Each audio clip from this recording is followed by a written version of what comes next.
y'all. Don't let me go to Target no more. How I just dropped $60 on stuff that I did not know that I needed. Don't let me do it. I completely bugged out and bought a whole new comforter for my bed. Didn't need that, but I got it. Truthfully speaking, my bedding that I've had since like literally, I don't know, forever. How old was I? I had that since I was probably like I feel like I had it since I was like 16.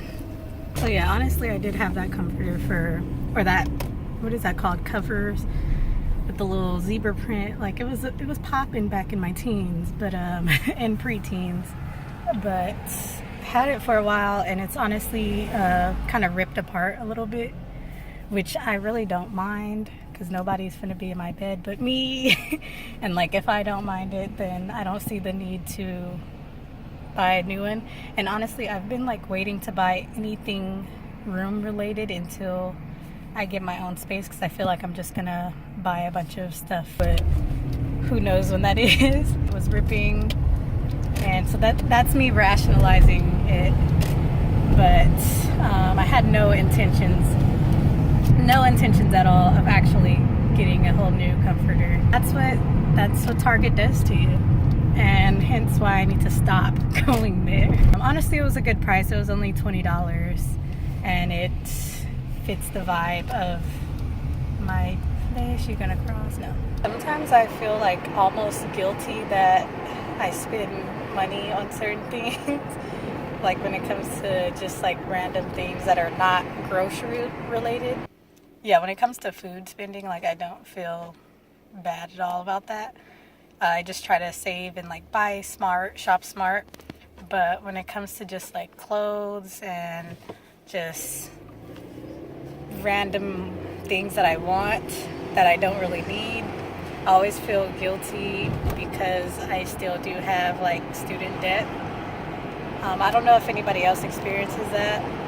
And it's just such a messed up way to live. Like it's such a messed up mentality to have that over your head and make you feel weird about spending when you still have stuff to pay off. But I think I'm just coming to this point where I'm like, you know, after the whole 2020 thing and everything that's been going on, I think I'm just finding ways to just enjoy myself, and anything that's gonna make me feel good at this point, like I'm just down for it. If that means buying a new comforter, then that means buying a new comforter. Still try to keep things very like minimal in terms of if I purchase a new item. Wow, this lighting is great.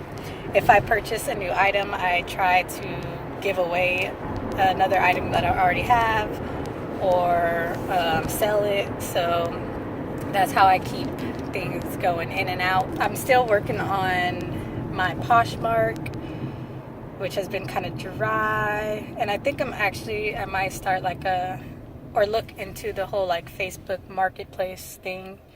I'm just trying to get some of this stuff sold. Also, I feel like I should note that because I've been saving in areas in terms of like I don't go out, so there's not like those random expenses of like restaurants and getting drinks and going to clubs or like going out to events.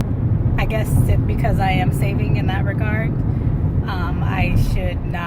I should keep that in mind too, that I'm saving in those areas, so I could afford to, you know, take from that end of the budget and spend it on things that are actually useful to me. I just don't think that people should feel the need, even if they have debt, to not be able to enjoy things, because like you gotta do what you gotta do. It's gonna be a journey anyways. Like all that is not gonna be paid off in one day, but as long as you're still making payments every month and stuff. I mean, right now we have the forbearance, but as long as you're still saving and making payments and doing what you're supposed to do, and like taking care of your responsibilities and your bills, and as long as that's paid off, I feel like, oh, wow, every time I do this with you guys, every single time Every time I'm trying to vlog, I missed my turn. I'm telling you, I almost missed it again. As long as you're taking care of your responsibilities, paying your bills on time, making payments on your debt, then you should feel no guilt about spending a little money here and there on stuff that you want. Why live like that? Like, why live feeling guilty and like stressing yourself out and not purchasing anything or experiencing things because you feel like you have to wait until all that's done? Because who's to say like you're not gonna, I hate to sound morbid and stuff, but like who's to say you're not gonna like tomorrow won't be your last day or something, and then you just look back and be like, dang, I did all that, like just trying to pay my debt and trying to be frugal, and now like it was all for nothing. And somebody just explained to me what the hype around this brand of oat milk is all about. It is the most like my least most favorite wow, that was such good grammar. It's my least favorite type of oat milk. I tried it by itself, and then I also tried it in my coffee, and the coffee is fine, but like by itself it's not very good. Maybe it's because it's like the most natural, like the ingredients are the most natural. I don't know. But if you're gonna get oat milk, just stick to my favorite brand, which is Happy Planet. Second favorite would have to be Whole Foods generic brand, which is their 365 brand. This one, yeah.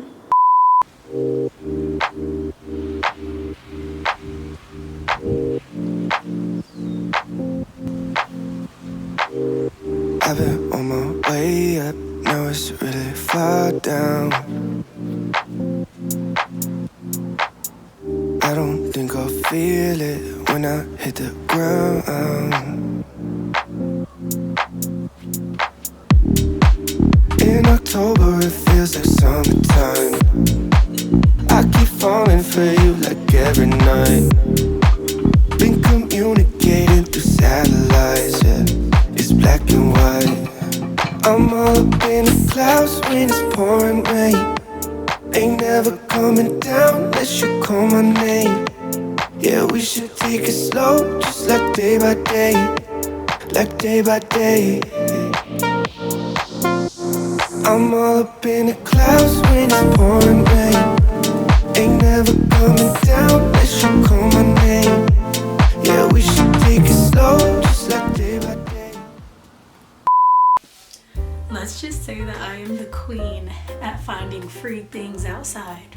This is why you should go on daily walks in different neighborhoods, because then you come across stuff that you could use. This little like shelf was outside on somebody's lawn or whatever, and I walked past it and I was like, oh, that's a nice thing. It kind of goes with the room. It has two things, so there's this that goes on top of another two shelves, and they said shoe rack. I guess they used it as a shoe rack, but I'm kind of thinking that I will use it as something else, kind of just to give me some extra shelf space. If I don't like it and end up not really wanting to use it, then I will just either give it to my sister for her room, or just repurpose it, put it outside somewhere. It's a really nice shelf. Like, I'm gonna show you guys how it was. That's how it looks. But I think that I'm only gonna use half of it.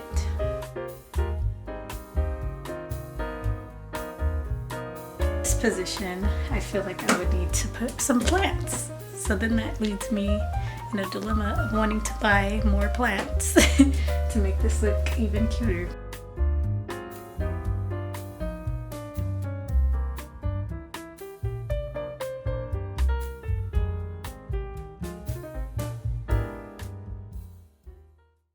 I love how I'm always coming on here like freshly woken up, not even attempting to make myself look presentable. But anyways, at the top of every month I will look at like my bank statements and all that, and look at all my, track my spending from the previous month. And not every month, but like every couple of months or so, I will look back at my student account, my student loan account, and kind of just see how much I have left, make sure that I'm staying in the know on that. For the whole forbearance thing where they froze the interest on student loans, I was making monthly payments. For certain things like credit cards and stuff like that, I have it on like automatic. For my student loan payments, I kind of was more flexible with that and would check into that every month and pay off various amounts. It would change from month to month. And I think it was just good for me to kind of see it instead of having it on automatic, to kind of see me chiseling down in it, because it gives me some like motivation and reassurance that this is actually something that's getting completed, you know, that it is something that I will attain, rather than it just being in the background and me not visually seeing like the incremental steps of it going down. So now that we're in our forbearance period still and interest is not accruing, I've been a little bit more like lax with it. I've still been putting money up in savings, but I've just been more lax with checking the account, making payments whenever I feel like it, pretty much. I think it's just really important to remember that you're on a journey and this is not going to be overnight, and you still have to like live your life. And I know that a lot of us, freshly like post-grad, could have a lot of different stresses on our mind about like the next move and what we're gonna do moving forward in our careers and just everything. One thing that has helped me is just like a mindset shift, is that it's gonna get paid off like eventually. Like I have my whole life. I don't want it to take that long. We're trying to get it done, but it's gonna get done eventually. So that's like, it's like inevitable. It's gonna happen. It's gonna get done. So I feel like I just have to remind myself that it's like part of the process. Another airplane. In a way, I kind of just think of it as like another bill. You're always gonna have bills to pay in some way, shape, or form. And so I just think of this as like a bill that I have to pay for right now, like a subscription, if you will, for now, that is going to end later. Another thing that is just highly motivating is just me knowing that, like, how I'm going to feel once it's all paid off. And that's kind of like motivation enough to know that you're just going to feel so accomplished, like you really did that. But then it also makes me think of like where that money could have gone to. Like if I could save up all this and pay off debt, like imagine if that was just going into my own pocket. You know, money is just, it's just currency. It flows in and out, nothing more. You don't have to attach these values to it. And I know people have different ideas and different values and feelings when it comes to this stuff and finances. So I know it could be, I don't want to like devalidate hardship and, you know, me coming from a place that's like pretty privileged, to be quite honest. I don't want to devalidate that, but you just kind of have to think of it as like, it's just currency. It flows to me, comes in and out. And I mean, I guess that kind of gets into like manifestation and law of attraction and stuff like that. And if you're not really up on that, then that's totally fine. But it's just something that helps me get through it. I may be sounding a little too nonchalant about this, and trust me, I'm not always this like chill about it, and I do get stressed out about it, but at the end of the day, all you could do is really just try your best. As long as you're taking action and you are actively going to achieve those goals and taking the necessary steps and trying to save wherever you can and being responsible and being strategic, then you gotta like just let the rest go. Like you can't put extra stress on yourself. It's not worth it. There's always like little ways to, you know, spice up your lifestyle and still be strategic. Like even with me showing you guys how I found that shelf piece, and that was for free, and it's like you could make a bunch of little changes around your environment to make you feel more luxurious and it doesn't have to cost a penny. You could do things really frugally and still enjoy life. That's the point that I'm trying to get across. Don't let your debt consume you. If you're interested in more of this type of content and you want to hear more specifics of like my ways that I save or earn more, or like little tips and tricks, then let me know in the comments or by giving this video a like, so that I'll know to kind of make more of this type of stuff within my weekly vlogs and stuff like that I do. So hopefully this was in some way helpful or just entertaining, seeing me frantically trying to rearrange everything in boredom and just the Sagittarius in me needing new things. Trust me, I love a good routine, but I like switching things up and trying new things all the time. So yeah, this is just you witnessing it. Yeah, that's it for this video. Thank you again for watching, and consider subscribing if you're new, and we'll see you in the next video. Peace.